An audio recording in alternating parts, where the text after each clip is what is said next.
Hi hello to all. இன்றைக்கி நம்ம ஒரு ஸ்நாக்ஸ் பண்ண போகிறோம். டேஸ்டியான குலோப் ஜாம் தாங்க. ஆக்சுவலி பிரணவுக்கு வந்து ரொம்ப ஃபேவரட். இது லீவ் விட்டுட்டாங்க இல்லையா ஸ்கூலு. ஸோ ஒவ்வொரு நாளும் ஒவ்வொரு ஸ்நாக்ஸ் பண்ண சொல்லி ரொம்ப தொல்லை பண்ணிகிட்டு இருக்கோம். சரி நம்ம ஸ்நாக்ஸ் பண்ணிட்டு அதை வீடியோவும் போடலாம். ஓகே வாங்க நம்ம gulab jam. Actually gulab jam எப்படி பண்ணுன்றது எல்லாருக்குமே தெரியும், இருந்தாலும் நான் பண்ணுறத பாருங்கள். ஓகே, அதுக்கு நான் ஆச்சி குலோப் ஜாம் பேக்கெட் வாங்கியிருக்கேன். ஸோ ஆக்சுவலி எல்லாருக்கும் தெரியும், இது ஒன்று வாங்கினா ஒன்று ஃப்ரீ. ஸோ நானும் அந்த மாதிரி தான் ஒன்று வாங்கியிருக்கேன். ஸோ நானும் பிரணவ் மட்டும்தான். அவங்க அப்பா வந்து பார்த்திங்கன்னா ஸ்வீட் அவ்வளோ சாப்பிட மாட்டார். அதனால் நாங்கள் ஒரு பேக்கெட் மட்டும்தான் பண்ணுறோம். ஸோ ஒரு பேக்கெட் எடுத்துக்கிறேன்.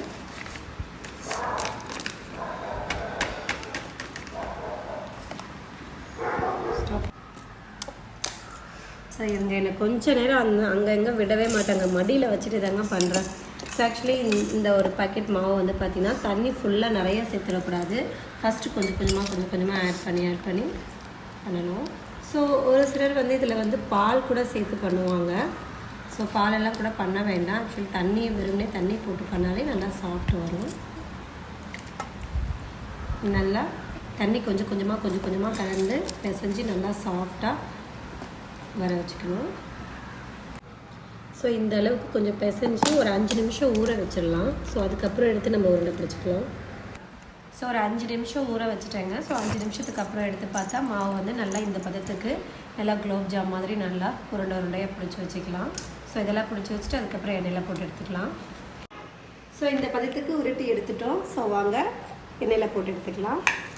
ஸோ வானல் வச்சுட்டு இதில் ஆயில் போட்டுக்கோங்க.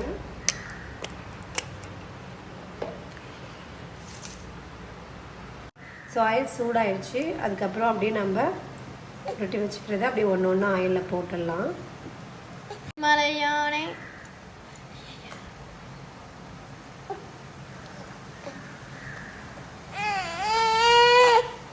ஓகே. ஸோ நல்லா இந்த பொன்னிறமாக நல்லா செவந்து வரணும். ஸோ இன்னும் கொஞ்சம் செவந்து வந்ததை எடுத்துடலாம். அதுக்கப்புறம் மீதி இருந்ததையும் நான் பாயில் பண்ணிட்டேன். ரவுண்ட் பண்ணி போட்டு பொரித்து எடுத்துக்கிறேன். ஆக்சுவலி நீங்கள் உருட்டும் போதே வந்து சின்னதாக உருட்டினீங்கன்னா நல்லது. பிகாஸ் வந்து அது கொஞ்சம் வெந்து வந்ததுக்கப்புறம் பெருசாகும் தானா.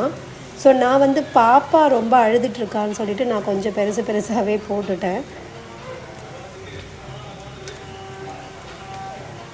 ஆக்சுவலி அது வந்துட்டுருக்கும் போதே வந்து பார்த்திங்கன்னா இன்னொரு அடுப்பில் வந்து நான் பாகுக்காக கொஞ்சம் தண்ணி வச்சுட்டேன். சர்க்கரை பாகு பண்ணிக்கலாம். ஸோ தேவையான அளவு சர்க்கரை இதில் கொட்டிக்கலாம்.